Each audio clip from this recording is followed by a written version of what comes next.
We're going to be going live in 1, 2, 3.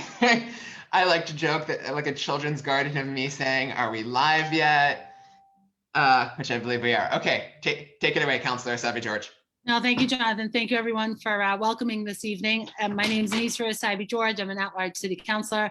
As Jonathan mentioned, a candidate for mayor of Boston. So I'm just excited to be here with all of you and to spend a few minutes talking about my work on the council. I think we can approach this a little bit of an update on some of our legislative priorities, both for the year behind and in the year ahead, as well as just share a little bit about my work in the campaign and running for mayor. I do, before I sort of go into all of that, do want to say to all of you that as an at-large city councilor, I am very much engaged in the work of being a city councilor and will remain so through the course of this year. I think it's really important to me as someone that's been elected by the residents of the city of Boston that I remain committed to that responsibility as an at-large councilor. So that work continues. Just a little bit about that work. You may know, I'm sure many of you do, as you are an engaged group of residents here in the city. I am in my 3rd term as an at-large councilor. I currently chair the Council's Committee on Education and am vice chair of the Ways and Means Committee, as well as the Public Health Committee. Of course, we've spent a lot of this last year, literally, focused on the pandemic and the implications of COVID-19 on our residents, on our local economy, and on our, just sort of as a city, our general well-being. But also during that time, we know that trauma has continued, violence has continued, poverty has continued, homelessness has continued. And if anything, it's been certainly highlighted and made more complicated for those that are dealing with those issues, especially missed opportunity around economic development and opportunity and workforce development and engagement, as well as those dealing with substance use disorders. You in Ward 4 know very much the implications and impact the pandemic has had on our neighbors who are living unsheltered and experiencing homelessness, and as well often dealing with a mental health crisis. That work continues for us. Some of the sort of the wins that we've had, or the sort of official successes I can share with all of you. In this last year, we have passed an ordinance that soon will have pharmacies collecting sharps, so that any resident in the city of Boston who is requiring to use a needle or a sharp for a chronic illness, diabetes, B12 shots, EpiPens, all that, fertility treatments, or dealing with a substance use disorder, you can, for free, you will be able to discard your needles properly, similar to the way that you discard prescription medications at your local pharmacy. That should be coming online in the next couple of months, and we'll share that as it does come online. We also passed an ordinance to form a special commission to end family homelessness. Many of you that have been engaged in the work that I've been doing on the council know how important it is to end family homelessness in our city and certainly across our Commonwealth. We've been doing that work through my Family Shelter Roundtable, and we've now transitioned into the special commission, which in the next 60 days or so will be in formation. That is an intergovernmental, interagency effort to really look specifically at homelessness in the city, to take the work of the roundtable and continue it in a much more robust way, leveraging both authority and bureaucracy to get it done. In fact, there are some efforts now at the state level to duplicate some of what we've been doing through the roundtable and the special commission that will, again, take effect in the next 60 days. We want to end family homelessness, and if we don't have it written down, if we don't have it mapped out, and we don't have plans in place and how we get there, it just simply remains a conversation. So I'm really excited about this next sort of part of that journey. And my office has led that conversation, both I think for the city and the city council, but the city as a whole, and in many ways for the Commonwealth and the region. And we had hit our sort of ability and our capacity to do more work in that space. So excited to have the commission take over. We're also at the city level hiring a full-time administrator to oversee that work. Again, if you don't commit to the work, you don't plan out the work, and you don't make sure you have an individual who will be charged with overseeing that work. It's really hard to find successes. And then our school, the school staff continues. As you know, I find myself deep in the weeds when it comes to our school system. It's not just about reopening schools and COVID. I'm sorry, you hear the dog next to me. He's got his toys chasing around here. We've got reopening of schools and doing it safely and appropriately and quickly for our kids, especially, but making sure that our teachers have access to the resources they need to teach our kids and to connect with our kids, but also making sure that our schools are well resourced to receive our kids. As we welcome more kids into the Boston Public Schools over the, in the fall with a little bit of a break for our high needs kids. And now we've welcomed back our babies in a hybrid model, our elementary kids and our middle school kids. And the next 2 weeks, our high school kids, which I'm so excited about because my 4 boys have been doing school virtually from home this last school year. So excited about that. But also as our kids return to school, I'm unfortunately confident enough to say that the next crisis our children will be facing, our families will be facing, our communities will be facing, will be a mental health crisis. We are not yet prepared, fully prepared, both in our schools and in our communities to respond to the mental health needs and the social and emotional wellness of our kids in particular, but of course our communities across our city.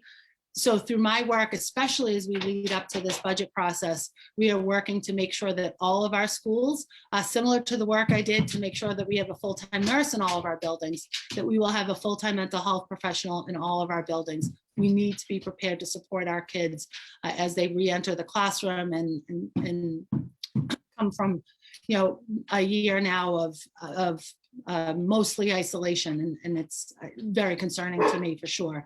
We need to replicate that as well in our community, especially around some culturally competent mental health and community-based mental health. Dr. Siegel, who's a part of your group, is a part of our mental health roundtable as we look for ways to really make sure that our communities have access to mental health, and not the sort of the traditional 45 minutes on a couch and you pay $1.50 for that session, but true community mental health. And we talk a lot about community health, and we deliver it very well through most of our community health centers and through some of our private providers, but we need to do the same for mental health. So that is certainly a big focus of mine and my office, and we'll continue going forward with that. The budget cycle that's upcoming gives us an opportunity to talk about how we're investing in these things that are most important to us. But we also know in order to invest, we need to make sure that we have a strong revenue stream, that we've got a strong financial footing for our city and our local economy, both at the sort of the macro level and the micro level. And the mini neighborhood by neighborhood level is strong and robust. And so our focus is certainly around stabilizing, strengthening, and then creating opportunities for our businesses to grow, especially as we start to see the other end of this pandemic.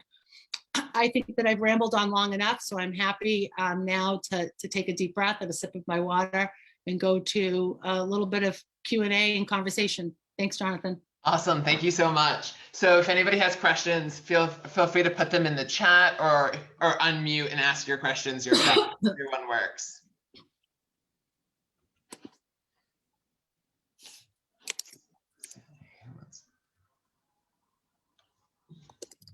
And I'll also put my cell in the chat. We are in and out. We're in City Hall in a hybrid way, but cell is the best way to get me, so feel free to message me and reach out if we don't get to a question today. Janet, I saw you, I think you just unmuted. Yeah, I'd like to ask, thank you for your presentation. I really appreciate it. I'd like to ask a question about the schools. How is it that we're not prepared now to open our schools full time when we've had an entire year to prepare? Well, we've so the problem is that many of our schools are prepared to open up fully, and we can do it with the appropriate spacing and following the guidelines that both the Health Commission and the CDC have put out. Unfortunately, not all schools have been created equal, and there are some serious issues and concerns around facilities and some of the spacing that many of our schools need. This week, the superintendent sent out a survey to all families. I received that survey as well. and to indicate whether or not I would be open to sending my children back to school full-time this spring, as opposed to waiting until the fall. And this is certainly in response to Secretary Riley's, the Education Secretary for the Commonwealth, and the governor's request or mandate or recommendation, although I think it's a little bit more of a mandate than a recommendation, that all kids be returned, have the opportunity to return to school full-time in early April. I have indicated that I am comfortable and have confidence in the schools to receive my children full-time, but I understand that many of our students across our district and their families may feel different to that. So having an option to remain either remote or attend school part of the week, or part of the week, we wouldn't do a part of the day system, I'm okay with. But I do think that we have to look school building by school building to make sure that they are properly equipped, both when we think about ventilation and spacing, and that we make accommodations for some of our teachers who do have serious, potentially significant underlying health conditions. That's something that we have to be very thoughtful about. But there is zero excuse for us not to be prepared by the time we get to September. Councilor, if I could ask a question. It was great hearing you. Thank you very much for being here. I was wondering, in your roundtable around ending family homelessness, what kinds of plans you thought about, or how you thought about dealing with the issues of affordable housing. And then also, when you've talked about mental health, I just wondered what your thoughts were on trying to deal with issues around substance use. We've had record numbers of overdoses, and I just wondered if that was part of your plans as well. Thank you. Yeah, no, certainly when we talk about our work sort of generally around mental health, and specifically some work that we're doing to create a mental health commission, it's about making sure that all residents, all Bostonians have access to high quality mental health care and treatment and services. That's really important to me, sort of in a general sense, but delivery of mental health services and care is, and how our residents find access to those services needs to really be unique to the individual and the resident, that we are not just following sort of traditional, typical, and perhaps only Western methods to access mental health care. It has to be, we have to be creative and thoughtful about it. We also need to make sure that we've got providers and programs that are both reflective of the community and can speak the community's languages. We know for sure that different cultural groups and ethnic groups and racial groups receive and acknowledge mental health, both care and treatment and awareness, in very different ways. I'm an Arab, as a young person, as an adolescent myself, dealing with some sort of the typical adolescent experiences. My dad would say to me, if I'd express a feeling of depression, my dad would say to me very clearly, it's all in your head. And I'd say, actually, yes, that's exactly where it is. But there is a certain ignorance and lack of appreciation, and certainly a great deal of stigma still attached today to supporting any one of our residents, any individual, to accessing mental health, but also recognizing that a community's mental health is equally as important as an individual's mental health. So we continue to plug away on that work. Around the family, the Special Commission to End Family Homelessness, our roundtable that led to that, and the roundtable will continue to exist. Some of the things that we've identified as very much necessary around accessing housing is through our public housing. For example, in the city of Boston, we need to create policies and allow for policies that allow a child, for example, to age at home a little bit longer. We need to allow for and create policies that allow for a young member of a family, a child member of a family, to earn income that doesn't then disrupt that family's ability to stay in that housing unit. We also need to work certainly with our state and federal partners to create greater incentives and tax incentives around extremely low income housing, and work to make sure that we're also creating family housing across our city. And actually in the next, I don't know if it's scheduled yet, but we're working on a citywide assessment of what we have in our housing portfolio in our city. You know, whether it's a studio, whether it's a 1-bedroom, 2-bedroom, 3-bedroom or more, we know that families who are experiencing homelessness are the largest they've ever been in size. The average family is about 2.5. And with families experiencing homelessness, it's 4.5. And those are the families that are longest in our shelter system and the most difficult to house.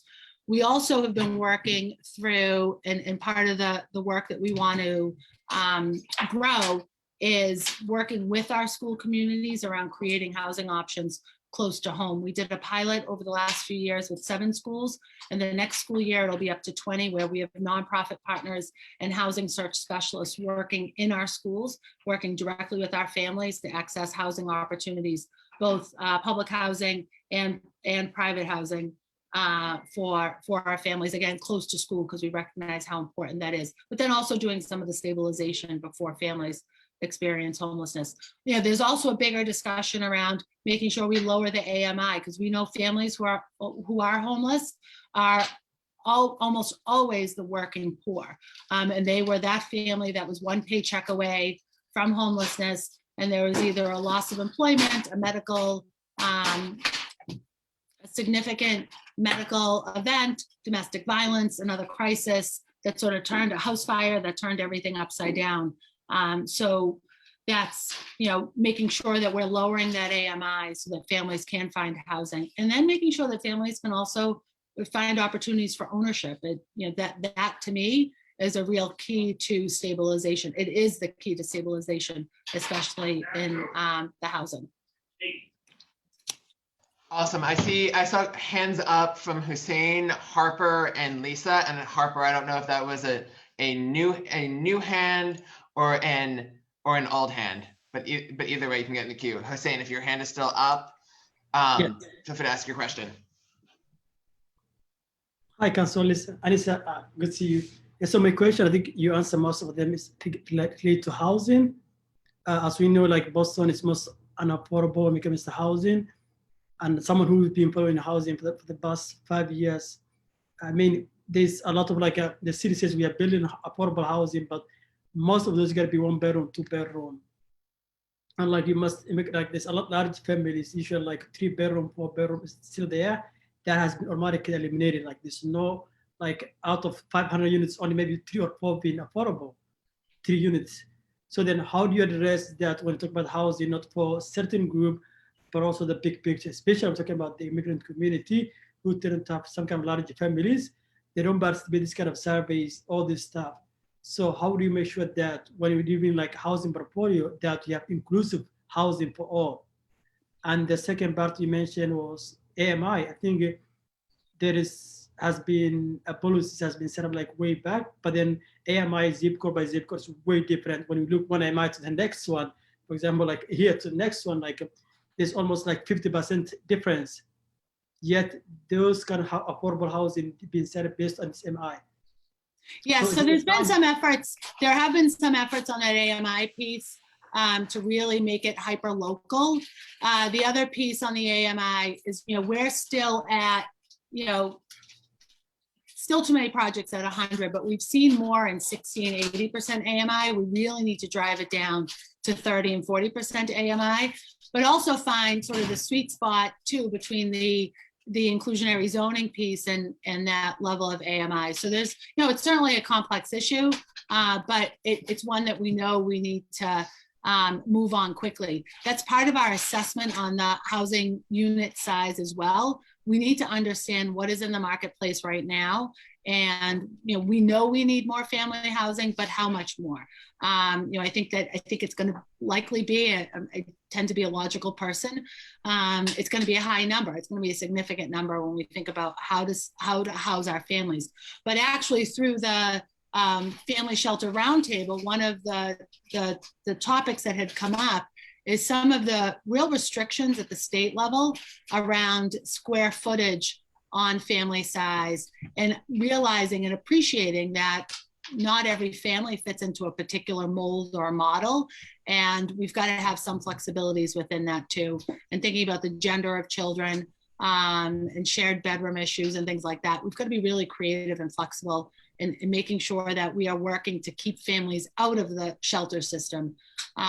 Motels and hotels are no place for kids. And we also need to, make sure that while they're there, we're supporting them and then moving them into permanent housing as quickly as possible. So, the housing issues, for sure, we need to build more housing. We need to build it in a quicker way and still sort of appreciate, for sure, and respect the communities in which we build them in. But we need to make sure we're building the housing that our residents need. I think post-COVID, with I think that the capacity, especially in the commercial marketplace that we're going to see, we need to start thinking too creatively about how we can convert some of our commercial property and some of our office space into possible housing as well. Everything needs to be on the table during this time. Nothing like a crisis to force you to think and approach the work in a different way.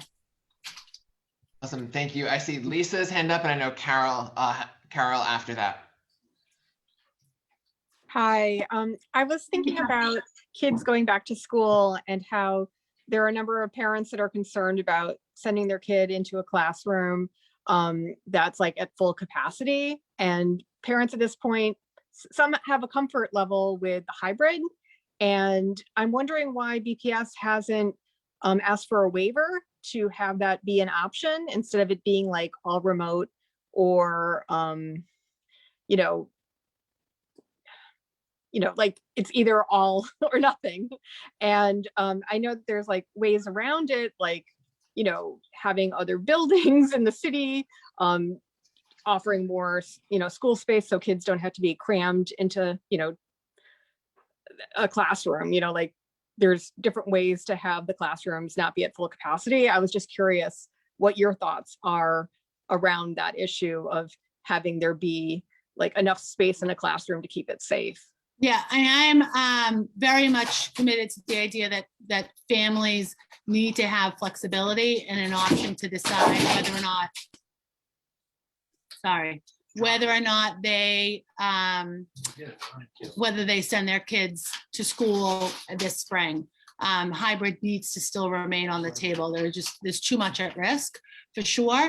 And then, I'm not sure actually where we stand on the waiver, because there's a number of waivers that need to be explored, both the hybrid, but also the hours and the time in class. There are too many schools right now, too many students, too many classrooms that kids are not receiving the hours that they deserve, that they're owed, that they're due. We get lots of calls just in my capacity as a education chair and former teacher, and now mayoral candidate. I hear from lots of families who kids are spending very little time engaging in their academic curriculum. And that to me is unacceptable, especially as a parent. And we have to do better for our kids. But I'll check specifically, Lisa, on those waivers. I've got your contact information, but I'll send it to John as well, if anyone else is interested in that response and that information. Awesome, thank you. Thanks. Carol, I know Carol, you had a question as well. Yes. Hi, Councilor. How are you? Hey. If we could switch gears from your awesome work as a councilor to your campaign as mayor, for mayor, I'm going to ask you a great big one, and that is, what do you foresee as the single most impactful imprint you hope to make on the city of Boston should you be elected mayor? Yeah, that's a great question. I think the most important thing that we need to focus on in this next sort of stretch of Boston's history, when we think about the next year, but really the next 4 years, it's stabilizing and strengthening our economy and giving it an opportunity to grow. And that really will be my priority and my focus. I think it's critical for whoever is the next mayor for that. But I believe that my true imprint, where I will be able to create the most change and the most impact, is within our school system. We think mayor after mayor, candidate after candidate, for as long as I've lived, as long as any of us have lived, have claimed to be the one that can fix the schools, have claimed to be the one that will be the education mayor, and sort of whatever tagline they use. Never in the city of Boston's history, to my knowledge, have we hired for the mayor's job a former teacher, someone who is very well versed in education, not only spent, graduate of the Boston Public Schools, a parent of 4 high schoolers, but someone who spent 13 years in the classroom. I have a very unique ability to get into the weeds when we talk about what's happening in our schools.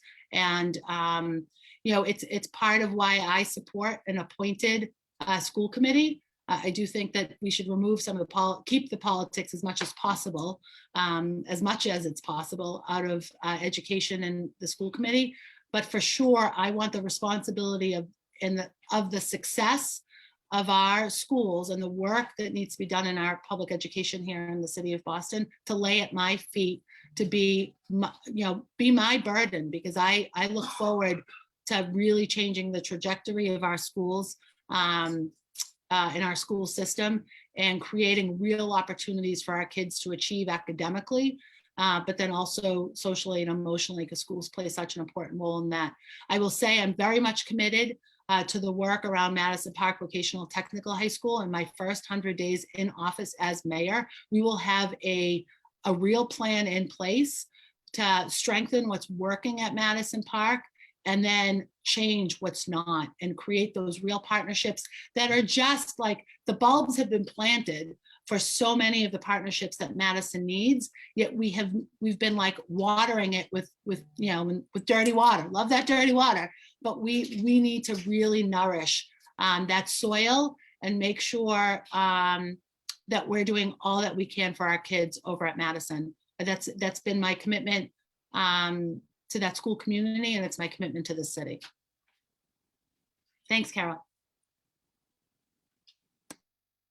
And I think we have time for one more question.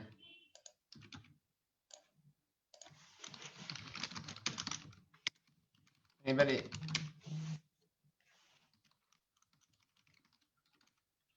Any final questions? Going once? Well, I think I'll be back a couple more times between now and September and then November. But as I mentioned, my cell phone is in the chat box. Many of you know how to reach me anyway. So please be in touch. If you want to get involved in the campaign, we'll take you on board to AnnissaForBoston.com. You can also shoot me an email or a text. We'll find you. We'd love the help. And I hope everyone has a great evening. Happy St. Patrick's Day, and hope to see you in person. Not too long, but here we are at the 1 year mark, and I'm grateful for all of you being here tonight. Awesome. Yeah, thank you so much. And can I get a round of applause for the council? And if you can drop in links if people want to kind of learn more about the campaign or get involved, how best to do that, that would be great. Thank you so much. Okay, and then next up we have our 2 state senators joining us, Sonia Chang-Díaz and Senator Will Brownsberger, that we had invited to give us an update about kind of their work in the state house, kind of what they've been up to and what to expect for the next session. Especially one thing I know many people had been interested in was hearing about kind of the next steps after the police reform bill passed last session that both of them had played such a strong role in. So welcome both. I'll spotlight both of you right now so that you can be on everybody's screen. Thank you. I'll let you, whoever feels like going first. Would love to hear a little bit about kind of the start of the new session. What's on your mind? What's on your mind? What are kind of the big issues that you want to be focusing on, or even some of the things that the legislature has already been doing? Well, you go ahead. You were here first.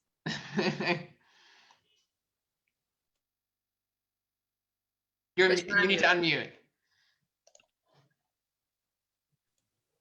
No, I was saying you should go ahead first, Sonia, if you feel okay about that. But...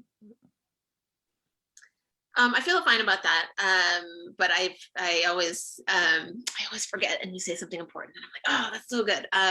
No, I'll fill in the blanks. Okay. Well, first of all, I don't know if Annissa's still here, but I just want to tell her, love the haircut. We haven't seen each other in person in a little while, so I don't know if it's new or not. But so thank you as ever to Ward 4 for the invite. It's wonderful to be, among brother and sister policy nerds. And you guys always, come with great, if I'll, go out on a limb and say great priorities, because we always end up with a lot of overlap, but also really incisive questions. So looking forward to the conversation. Jonathan, you asked about the police reform bill and sort of, what happens next in the wake of its passage into law. First of all, still time for thanks for all of the people here in Ward 4 who helped us heave that boulder up the hill. Just really from my heart and from my gut, big thank you to you guys for doing that. In terms of, there's a lot to do in terms of implementing with fidelity the spirit of the law and the letter of the law. Most immediately, there's just sort of rapid fire deadlines that are coming in terms of standing up commissions that were tasked with sort of making recommendations on the next chapter and the next chapter of police reform.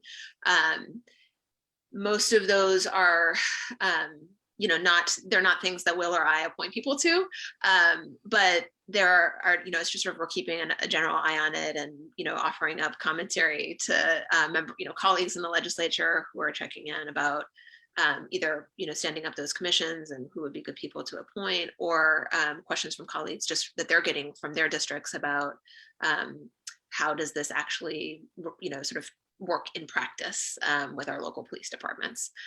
I think the big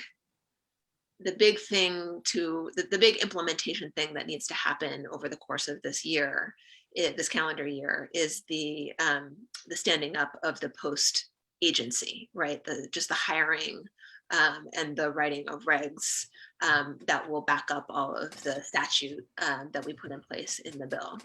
So a lot still to be determined there in terms of what that staffing is going to look like, of both the appointments to the actual governing board of the post agency, and then the staffing of it, and then the writing of the regs. But I would say that's sort of a number one thing to watch for. On other policy priorities, I'll just do a really fast, speed tour and trust that you guys will take us where you want to go deeper. I think probably many of you have seen vaccine equity is sort of the next, time-sensitive thing that I'm putting a lot of energy into over these last several weeks, and probably continuing for the next several weeks. And that is, exists both in the executive and the legislative lane, right? I together with Senator Rausch and Reps Mindy Dom and Liz Miranda, have filed the Vaccine Equity Act, but our fondest wish, of course, would be if the executive would just take it and run with it and implement it, without having to sort of go through the legislative process. But we want to be ready with the legislative process in the event that the governor doesn't decide to implement the things that we're seeking in that bill. So far, he has chosen to do some of the things, not all of the things. So I think we are, the hour has arrived where we need to push on a different track, because it doesn't look like the governor is going to do all the things that we push for in that bill. Just rolling right ahead. The emergency paid sick time bill that Senator Lewis has filed, even though I was not, I'm a humble co-sponsor, I'm really enthusiastic about that legislation. I'm hopeful that we will get it through the Senate as a part of a larger bill on Thursday. And then the Work and Family Mobility Act, to me, has a real-time sensitivity, given where we are in the pandemic, and that we have been relying on frontline workers who are hugely disproportionately immigrants, many of them undocumented, and who are taking real risks to get to work and to be at work. And this is something that, that we can do to make their lives a little safer. There's a legislation that I filed on fair housing to increase development of affordable housing stock in other parts of the state, because this is not a problem that we can solve alone in Boston, right? Even if we did everything right within our city limits. Legislation on closing corporate tax loopholes, so that we're moving to, a more fair overall tax code and a more adequate tax code for funding the things that we need to fund even once we get out of this pandemic. Justice reinvestment continues to be an ongoing project. We made some progress on it we tried in the police reform bill, didn't get it through in conference, but then it was embedded within the FY21 budget that was passed almost concurrently with the police reform bill. But we've still got pieces that were left on the table that I want to push for in legislation in the coming year. Continuing to watchdog implementation of the Student Opportunity Act is going to continue to be a big priority for me. This current year was supposed to be the first year of implementation. We've hit pause on it because of the pandemic, so we're going to have to be playing catch up in this coming fiscal year and in the years after that. Universal pre-K access, I think, is the next big chapter that I think we need to start working on as we are also implementing the K through 12 piece.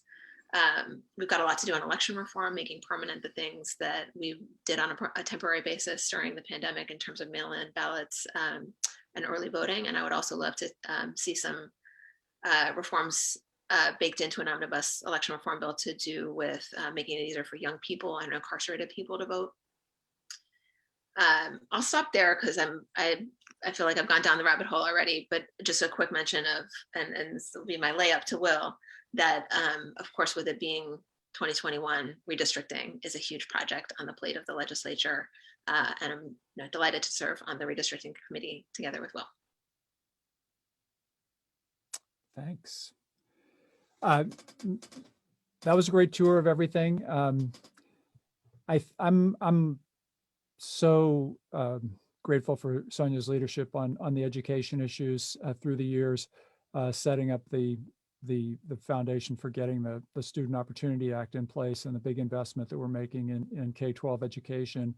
And I think she nailed it, talking about the need to sort of extend that thinking to, K, whatever they call it, K2, K1, the earlier grades of kindergarten, so we can actually start to move the burden of paying for childcare more onto the public sector. And the presenter who was here earlier spoke to that. He left the issue of funding a question mark, but I think the real answer to that at the state level, apart from the help, is help from the federal government. We're getting some of that right now with the big bill that they just passed, but also the Fair Share Amendment, which is will be on the ballot for 2022. I do expect the legislature to put on the ballot the question of the millionaire's tax, and that would, I think, be the foundation for really meeting our education commitments, and I'm hopeful about that. I think I would just want to dive in one area to sort of take it a little further. And these are things that Sonia and I have talked a lot about and worked together hard on. And so I think I know I'm saying things that she's into as well, but just sort of zooming in on them a little bit. We've passed, I think, a really strong set of police reforms. We have created what I believe is the most powerful, most independent, most civilian-driven police oversight agency in the country. And I think that as we get through the challenges of getting it stood up and getting it organized and all that, 3, 4, 5 years from now, I think there's going to be a refreshing sense that policing is a cleaner business in Massachusetts, cleaner in every way, from overtime fraud down to the more serious instances of violence against civilians, and respect for civilians, because I don't think police officers are really going to enjoy having people complain about them to this agency. And so I think police officers, I have with lots of wonderful police officers, I never want to fail to say that, but I think this agency is going to make a really big difference over time in urban departments, where the echoes of what happened with George Floyd are so fresh and so painful, but also in suburban departments and little towns where things actually still can go wrong and do go wrong. So I'm really excited about that, I'm really grateful for the partnership that Sonia and I had in fighting a way to get that thing done, and also for the leadership of some of the Senate President and the Speaker who stood behind this bill, getting it done, and over a lot of opposition. So it's a big deal. But I think that what we've done is what I would call reform. What we have not done is asked, what is the alternative to policing as a solution for community incidents of violence or other problems in the community that for which we now use police? I'm not a defund person. I think that's a bad word because it it's just an illusion, first of all, and it's scary to many people. So I think it's a word I stay away from, and I wanted to draw a distinction between what I'm saying and that word, because I think, first of all, police, we're going to need police. You always need police to run in and deal with the situations of violence that do happen, unfortunately, in our society, whether it's domestic violence, street violence, or some of the crazier incidents that happen, whether it's a marathon bombing or a school shooting. We need police officers, but they're a standby resource. And right now, our model is that's all. What the serious stuff that we really need police for is only a fraction of what they do. It's 1, 2, 5, 10% of the calls that they respond to. Because they're a standby resource in the community, we use them for a whole range of smaller problems, mental health issues, minor incidents. I mean, George Floyd got killed over $20 worth of cigarettes, which is a sickening thought, right? Why couldn't that have been, a couple of guys in red T-shirts with walkie-talkies who just came to the scene and said, George, what are you doing? Give them the cigarettes back and give me those bills. And I don't want to see you passing that stuff around here anymore. So the model of kinds of intervention. So I think there's a few directions on that. Of course, there's all the issues that we want to talk about that we are talking about. We never stop talking about education, housing, jobs, opportunities. But from a strictly police alternative standpoint, we can be making there's prevention and response. So on the prevention side, and this is something that Sonia's led on, and I do believe in, you want to have people in the community who are trying to keep kids out of trouble, gang intervention, other kinds of youth intervention that are not police-led, that are coming through community organizations, that are coming through trusted organizations. And because I do believe that changing behavior, avoiding crime is a hearts and minds issue. And when you want to win somebody's heart and mind, you have to be a trusted person. And you can't be a trusted person if you're going to turn around and talk to people who are involved in enforcement. So I think there's that whole broad angle of supporting community organizations in their anti-violence work, in their anti-crime work, in their anti-youth work. Sonia's been a leader on reinvestment. I think there's a lot of ways to talk about that. I think it's important that we continue to fund that in a deeper way. And the other area that I'm deeply interested in is on the response side. What does it take? What does it mean, really, even to use mental health workers, social workers, alternative sort of unarmed police forces to respond to a larger share of the incidents? Can we build a system that looks like that? Can we have a social work 911? So I think there's a set of questions about that really turn on the texture of the kinds of incidents that the police officers are responding to. And so we need to understand alternative models better, and we need to understand the flow of cases.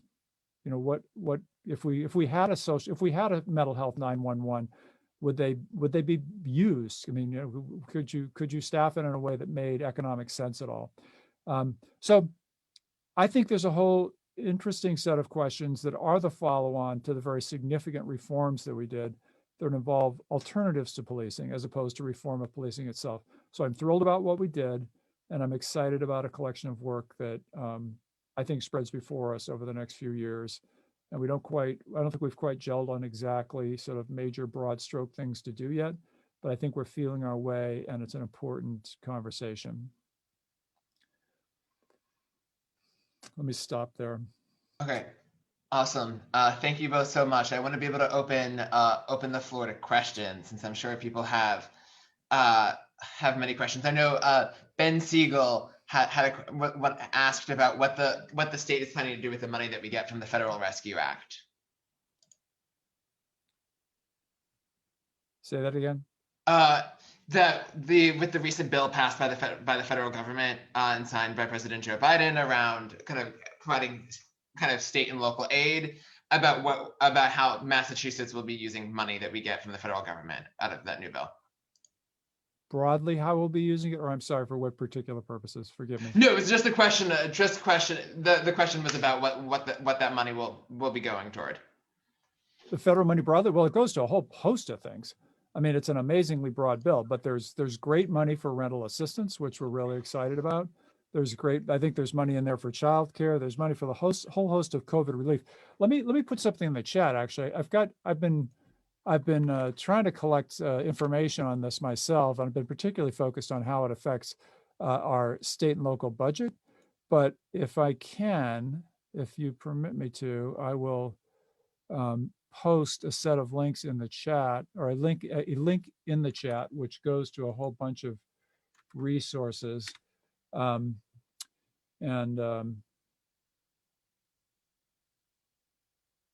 If you look at that link, you can see some of the range of things that are in there. But there's education relief, there's rental assistance, there's disaster relief, there is childcare in a couple of different forms. There's huge amounts of transit relief. And of course, there's huge extension on unemployment insurance. There's a lot of flexible money that goes to both cities and towns.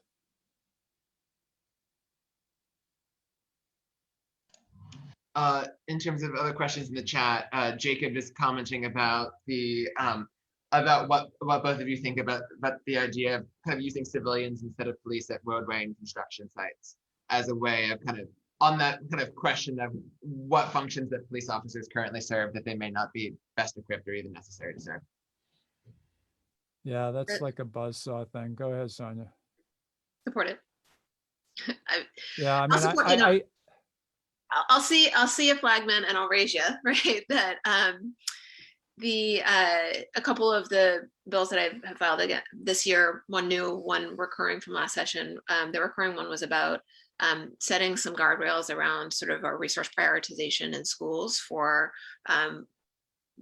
police officers in schools relative to social emotional support services around students, and setting a minimum ratio that we need to be, putting a healthy amount into prevention and support services relative to what we're putting into police officers, for enforcement purposes. And I'm happy to report in the police reform bill, this is a less high profile component of the bill, but one of the things that we did in the bill that was just passed into law is to remove the requirement that school districts must have a police officer in schools, that they must be contracted for that. So now already we will have the ability for superintendents to make decisions about reallocating those resources as they see appropriate. But this other piece of legislation would, in cases where a district does choose to have what's called an SRO, a school resource officer, that they need to at least keep those expenditures in balance with what they're putting into prevention and support services. So that, I just want to mention that as another place that I sort of, really in a tactical way, actionable way, support realigning some of our resource use. And then a new bill would put a grant program in place to give communities some resources from the state to start piloting exactly the kind of programming that Will was just talking about, of standing up some alternative, sort of social worker 911, if you will. I don't envision like a separate number that you call, but that where a 911 dispatcher would be able to say, okay, we're going to send, a social work crisis responder or a behavioral health professional, depending on the nature of the issue, rather than a person with a gun. Yeah, so see, I think those are really the right things to be talking about. When you talk about the details thing, basically you're talking about a labor issue. It's not like taking police officers off of details would somehow do something for the community, or address crime or reduce trauma or something. I mean, except in maybe for very marginal ways, but that's more of an annoyance thing. Remember what happened? We took a run at this back in, as the article says, 10 years after state okay civilian flaggers, police still prevail at construction sites. Why? One reason is that we have a thing called prevailing wage, and the prevailing wage computation basically says that we have to pay flaggers $40 or $50 an hour in Massachusetts, and if you're going to pay them that much, they might as well be police officers. I mean, if you go out in Montana, you see people that are, have very light training and are doing it for $17 an hour or less. But we can't do that here. If you run at the prevailing wage thing, you're just going at a very anti-labor thing. So it's a complex labor issue to talk about flagging, and it's a distraction from what I think are the much more fundamental issues about where we're trying to go with policing, and how we're trying to respond to problems in the community. So I'm more focused on those issues than fighting about details. And by the way, the last thing I would say on this, I don't mind if police officers are well paid. I want police officers to be well paid. I think that actually is one of the best things that we do, is pay our police officers really well. It reduces corruption for sure. And it overall, I think, makes them more willing to do their job in a respectful way. And so I'm not eager to change the compensation structure for police officers, and the detail thing, for better or for worse, is part of that. So I have a hand up from Karen. I have questions from Ben and Jane sent to me in the chat, and then I have Lisa. So Karen. Hi, it's nice to see both of you, and I'm really glad that you're working on the areas that you are. I know in Massachusetts, we have had at different times money put into mental health training for police officers, and also partnership with officers as part of a team with mental health professionals going out on calls. But it wasn't really funded enough to be robust enough throughout the state, and all, you get calls all over, the nighttime, the mornings, whenever, and we didn't have the teams available. But it seemed like that was a model that worked really well. I was just wondering if you're looking more at that, and whether that's something that could still be done. But I'd also like to just mention that there is I believe, still a crisis in terms of mental health workers, and really having people who have the expertise to work on so many issues that we have around mental health and substance use, and how you would think about really building that workforce so they could, in fact, team up and go out on these calls if we did have a hotline or a way to partner with police to go out on calls where it was especially important to have a mental health person available. Thank you. Amen and amen. I mean, number one, I mean, I think, that's something we did. I think you're absolutely right. There are a bunch of good models out there, and that's one of the things that we did do in the police reform bill is task a group to go out and really collect the models and see what's working across the state. So there is a recognition that there are a lot of good things happening. We didn't actually put a lot of money in place to expand them. That was sort of beyond our ability to really process or do in this bill. But I think that's what we need to do. And it does come down to making sure the workers are there, that they're paid enough. And I think that's one of our challenges going forward, is to identify the best models, see that they're expanded, and put the money behind them so the people can do the work and stay in the jobs. 100% agree. And then I'll ask the questions that I had from Ben and Jane in the chat, and then Lisa. So Ben had asked about, so given how, even though the question 2 last year on ranked choice voting didn't pass statewide, it did pass 62-38 in Boston itself, and was asking about how to, let's say, if Boston wanted to be able to get that for municipal elections.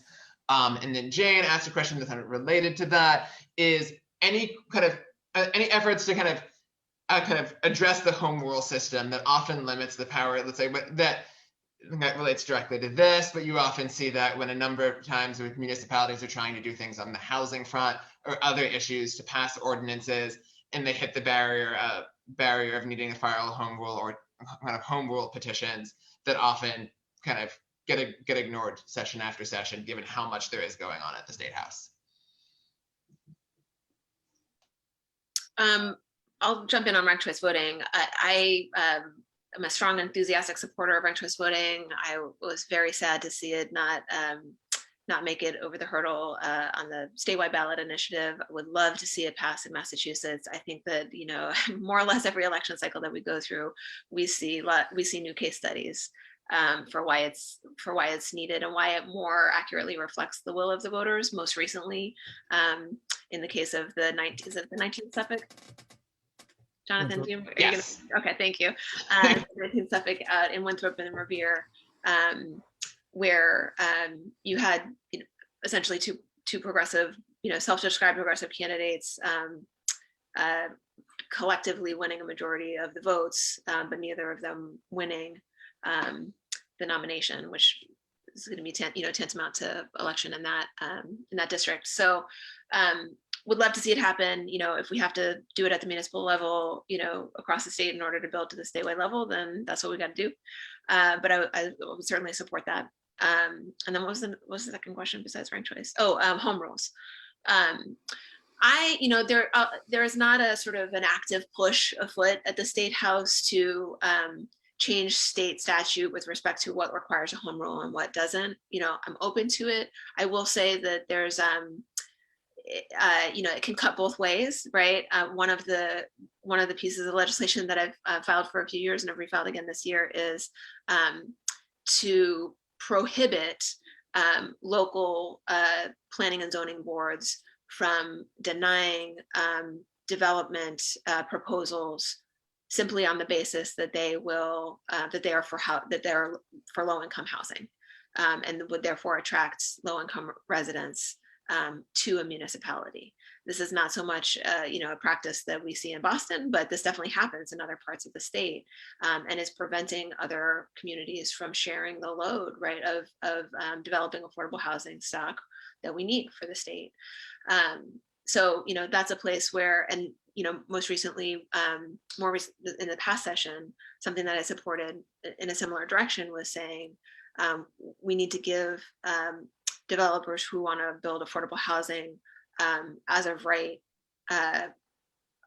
ability to do that if you are in the immediate vicinity of an MBTA station, even if the local zoning or planning board does not support it. So there are places where, to be honest, I think more uniformity across the state serves real public interest. So, something I would be open to looking at, right? How can we thread the needle there to achieve sort of optimal positive policy outcomes? But it's not a sort of easy one flavor issue for me. Yeah, I'm with Sonia on that. I mean, here's the way I look at it, right? I mean, if you think of it sort of from a fundamental constitutional political structure standpoint, the state is the primary power, right? The state of Massachusetts existed before any municipality. All the municipalities are creatures of the state. They're things that the state chartered, created, in the same way that many nonprofit entities are sort of ultimately, Harvard and MIT were chartered by the state. They've sort of floated off to a level of independence now. And of course, the federal government is something that was constituted by the state. So the states are the primary actor.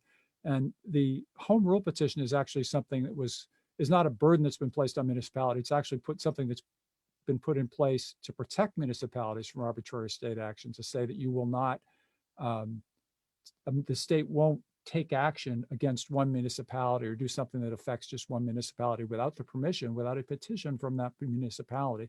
So the way to think about what the home rule provision is it's a provision that protects municipalities. That said, I think that, as Sonia said, listen, municipalities are by no means do you want to, I think, devolve sovereign authorities down to the municipalities, because they, a lot of them really don't have. People complain about the legislature or the state government and the level of transparency or whatever. Try to figure out what's going on in some communities. I mean, I think we have the ability in sort of passing uniform statewide laws that further public priorities, including egalitarian public priorities. I think that needs to have a sovereign state in place. And so I'm not someone who would really change that balance of power right now. Okay, we have time for one more question. I know Lisa's had her hand up. So Lisa, do you want to ask your question before we go to our next speaker? No, I'm good. Thank you. Okay. And then there's a quick, I don't see any additional hands up, so I will thank our two speakers for joining us this evening. And if people have any follow-up questions for you and anything, how should they reach you? Well, I've got I'll throw my website in the chat with the contact page, and all the information is there. And of course, we're both eager to hear from you and respond to folks' thoughts and concerns. Awesome. Yeah, thank you both so much for joining us, and thank you for the work that you've been doing. And we Thanks, can, everybody. yeah, Thank you, I guys. think that James, a round of applause for our speakers before we go to the next one. And I saw we have another mayoral candidate joining us tonight, John Barros. Welcome. Thank you, Jonathan. Good to be here. Good evening, everyone. Gotta go, John. I'm sorry. I got a 7:30. I'm leaving. Yes, sir. But love to hear you another day. I'm All sure right. we'll have an opportunity. Yep. Yeah. Bye. Yeah, thank you for joining us, and feel free to kind of to kick it off with an opening pitch before we have time to take some questions. Thanks. I'll try to be quick. You know, as a lifelong resident of Roxbury and Dorchester, I've been an active member of the Boston community my entire life. I became a community organizer at the age of 14 and eventually worked my way up to leading the Dudley Street Neighborhood Initiative, where as executive director, we worked to invest in the community in ways that had not been done before, including protecting families and elders from housing displacement, investing in public health initiatives, creating schools and programming to support our children and our youth. My entire life has been rooted in my community.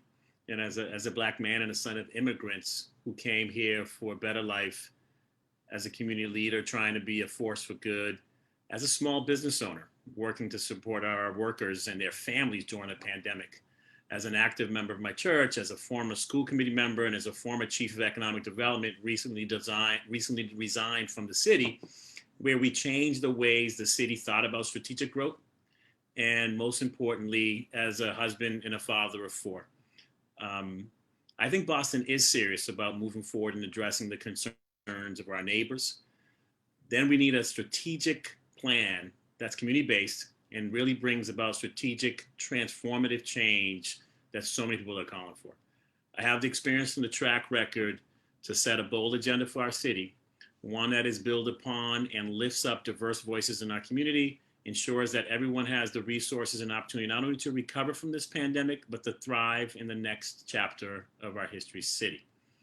Boston has made progress in the last 8 years, but we can and will go further and reach higher. We need to start making investments and changes needed to ensure we become a stronger and more equitable city than we ever been before. The next 4 years will be critical, so that's why I'm running for mayor, because now is the time to move with urgency and take bold steps regarding the pandemic recovery, citywide response to building our resilience to climate change, and addressing the racial reckoning that our country's going through with needs to remedy all of the deep inequities that exist in our society. Looking forward to the conversation today and for the conversations in the future. Hope that kept that short. Yeah, no, that's great. And any questions? Okay, if anybody has any questions, would love to hear kind of what. So I know we've had some good questions throughout the evening. So anybody who has a question, feel free to raise your hand and ask them, or ask them in the chat. Hussein, was that a new hand or an old hand? It's a new hand. I can ask. Okay, yeah, ask away. Hi, Chief. This is Hussein. Just want to take. So my question is, knowing that being in the office for almost with your ex-mayor, the challenge the city faces, especially when becoming the contracting, business, economic impact, and that was around that you mentioned that you have been in charge. So what is your plan moving forward now will be if elected as a mayor? How do you address when it comes to like the economic issues that not a lot of people of color that are asking, or they think that they may be mistreated? So how do you deal with that challenge when you become a mayor? Knowing that you have been there almost for the last, I don't know, 8 years? Yeah, great question. You know, I think let's start with contracting. The contracting with women-owned businesses and the contracting with people of color-owned businesses. Going into city government, it was clear to us, and it was clear to everyone that, you know, there has never been a time in Boston's history where public contracts have been given to women and minority-owned businesses in a way that's proportional to availability. There just hasn't been a time. But this administration, Mayor Walsh and I, when we went in, we were committed to looking at those numbers, making it public, and doing a disparity study. And so we knew what those numbers were, and we've been reporting them. And we knew we also needed a disparity study to set the legal framework to be able to address the long-time disparities that we've seen in public spending. And so we looked at the numbers through a legal document, and that legal document was recently put out there in public.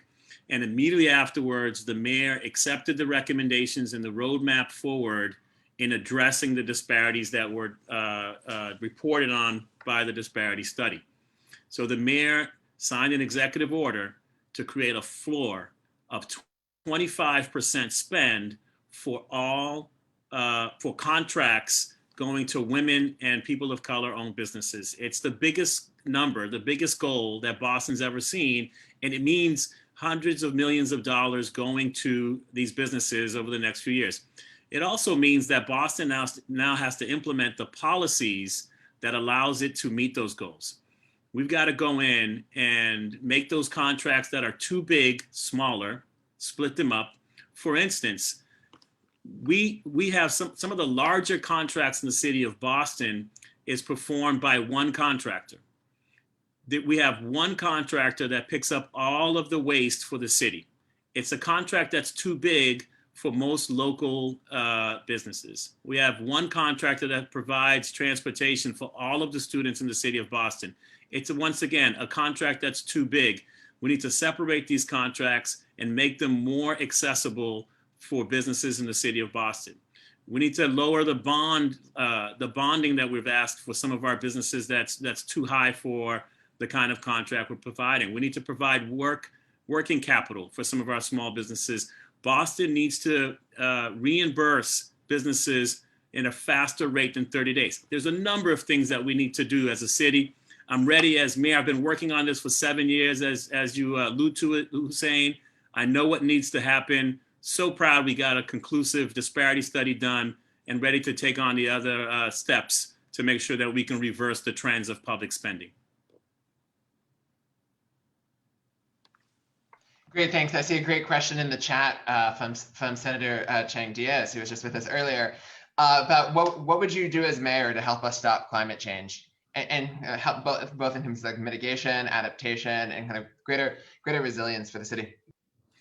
Yeah, we have to do both. That's right. We've got to do our part in making sure that we can impact the future by being more aggressive. Senator, we've done a lot in terms of new buildings, right? And what's happening in the design of new buildings to make sure that emissions are dropping. We've got to do more in retrofitting. We've got to do more with working with existing buildings that are looking to either upgrade or invest after a certain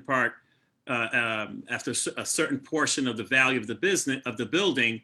We need to make sure that there are climate responsible designs that are ready for retrofits. And I think that's a big part of it. The second is being resilient as a city, because we've already gone too far as a global community, and we're going to have some impacts on climate. We've seen it happening. We've seen it in California most recently. We've seen it in Texas. So Boston needs to make sure that we address our waterfront and the areas that we're most vulnerable. And so we've put out plans for parks. We've put out plans for addressing sea level rise and some of the storms that we might be seeing. For instance, Fort Point Channel has to be an area of concern. Dorchester Bay has to be an area of concern. We need to make sure that the city invests in the infrastructure that's needed. And some of it is just really beautiful, accessible open space and green space for our residents to be by the water, for people to explore, but also to keep us protected for the storms that are to come. So it's both resilience in some of our communities that are most vulnerable, while being responsible in dropping emissions. Thank you. And then I have questions from Ben and then Nina. From Ben, what are your plans to increase and diversify the revenue stream for the city? For example, of how to address kind of like the issue of pilot, as well as just to not rely purely for the city to rely as heavily as it does on real estate and commercial property taxes. Great question. Unfortunately, right now, 72% of the revenues coming into the city is coming from property taxes. And then the other parts of the revenue stream have been deeply impacted by the pandemic. The hotel tax, room tax, for example, has been decreased by a great percentage. By the time I left City Hall, we had collected $200+ million less this year in hotel room taxes than we did last year, and that's because of the pandemic. The only reason we did not lay off city employees and deep cuts in programs is because, in fact, we've had a healthy reserve. Boston has been rated as a AAA bond credit for 7 years running because of responsible fiscal management. It's something that I would continue. It's something that I think is really important. Diversifying revenue streams is critical, right? And we know that over 50% of our land is owned by nonprofits that do not pay taxes. And so the pilot conversation is essential. But part of that is looking at what these hospitals and universities and other landowners, large landowners, are contributing already, and making sure that we can have a conversation about how we can collect and how we can make more transparent the things that they are doing, because they benefit our city, they benefit our community, they benefit our economy. But I don't think everything they do is known by residents, and I don't think we're quantifying it in a way where we understand what we're getting back and not getting back. This is a really important conversation that we need to have. I did hear Senator Brownsberger, as I was coming on, talk about the benefits of the state and its relationship to the city. I would disagree a little bit, because I do think the city needs to have more authority to diversify its funding streams and what it can collect on. For example, right now there's a shortage of liquor licenses in the city. And the only people that benefits are those private owners of liquor licenses.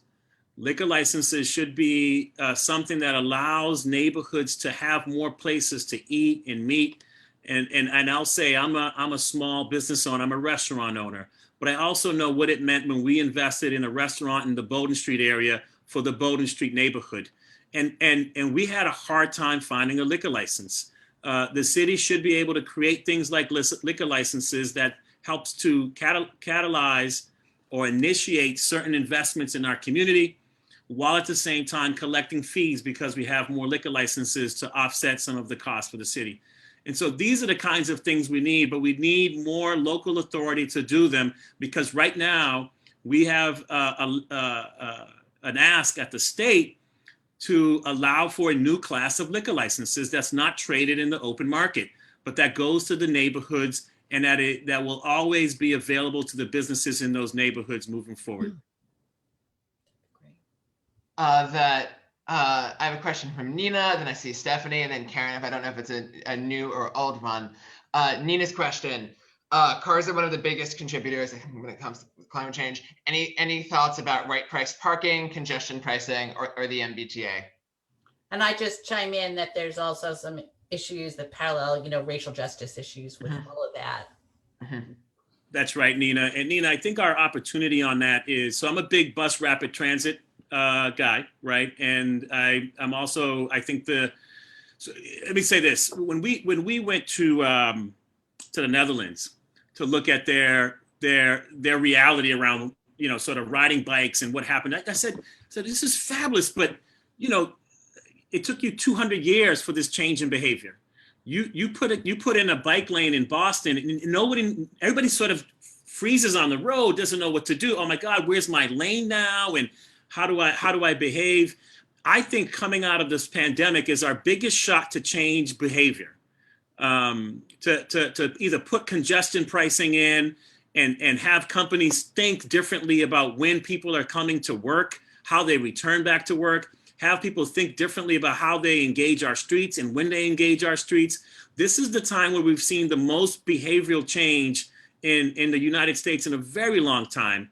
And it's also an opportunity for us to work with the Biden administration on the infrastructure programming and infrastructure investments that they want to make.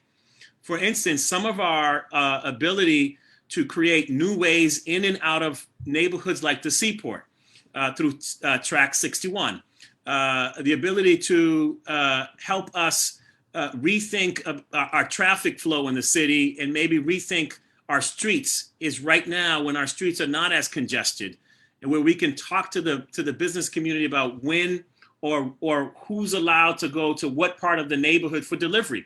There are cities where you don't have trucks doing delivery in certain parts of the city, and they're only allowed for certain uses at certain part of the time and not uses. So I do think that there are a number of things we can do. Congestion fees or taxes would be one, but I think redesigning our city and thinking about who's going where, and then investment in public transit to allow for greater connectivity of our neighborhoods would be another one. Bus rapid transit, I think, is really important. I'm a fan of working with the community to get it down Blue Hill Ave for some of our heavier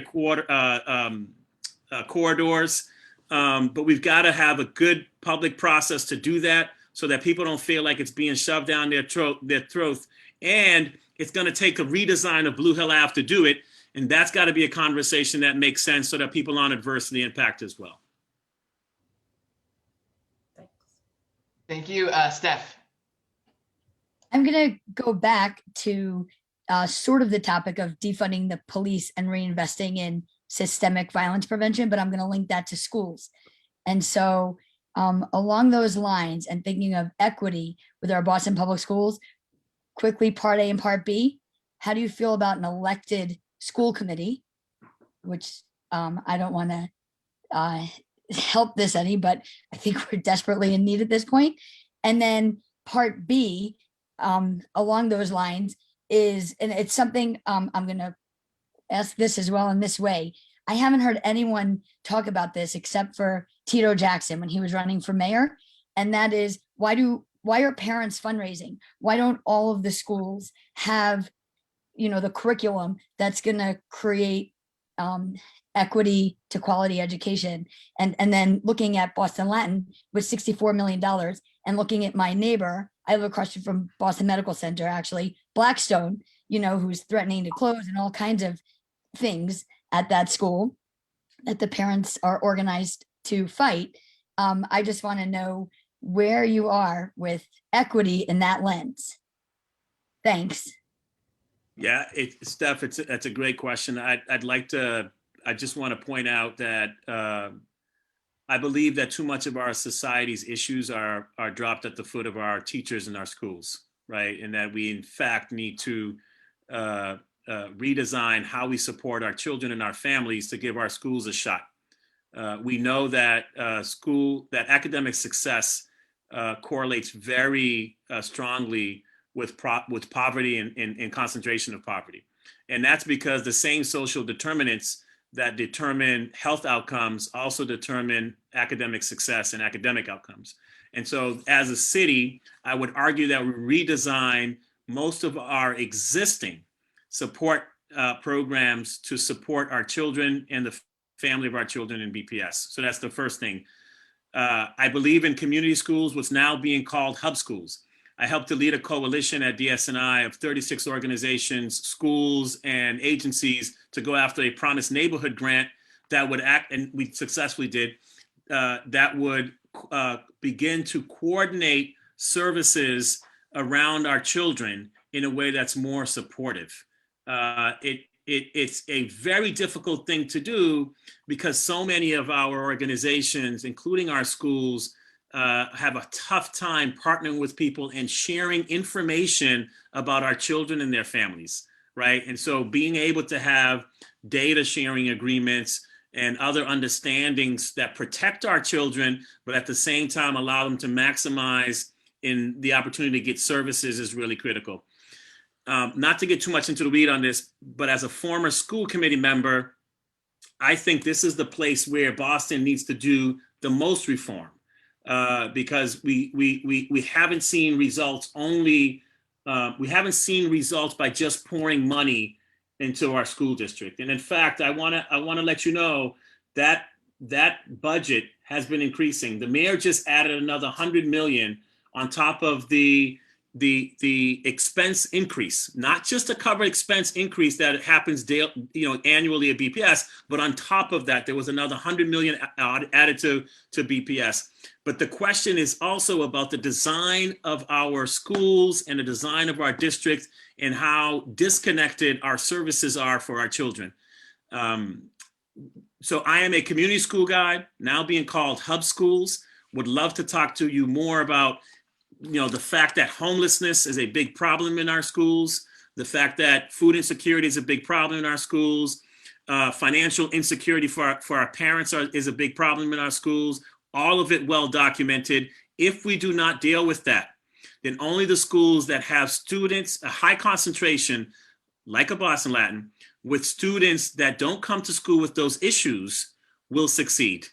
We've got to deal with that. As it comes to money, people typically are trying to do patchwork for our schools that are overwhelmed by these social issues. And so parents are raising money. However, though, in schools where you have parents that can raise money because there are a higher concentration of those students at those schools usually do better. But the report all the reporting and the studies show that it's not because of the money that they raise, it's just because you have parents that are engaged and they're looking at the curriculum and they're looking at after school programs and they're giving feedback and that they, sort of having conversations with the principals and the teachers. And there's a more cohesive unit working on behalf of supporting the students. Love to continue to have that conversation with you, Steph. I think I would be a school committee member, a former school committee member that wants to have the conversation about an elected school committee. But I also want us to look at the data all over the country on how well or how poorly they have performed for other school districts, and then think about what the Boston model should be. Thank you. Thanks. And any other questions that feel free to put them in either the chat or to raise your hand to ask. I'll take a look. Questions going once, going twice. Okay, not seeing any additional questions. I want to thank you so much for joining this evening. Can we have a round of applause for our speaker? And then I think you did earlier, but if you could drop in the chat if people want to learn more about your campaign or get involved, what they should do. Thanks, Jonathan. And I want to just thank everybody for allowing me to be here with you today. Have a great evening. Thank you so much. Thank you. And then before we formally, let me pause my live streaming.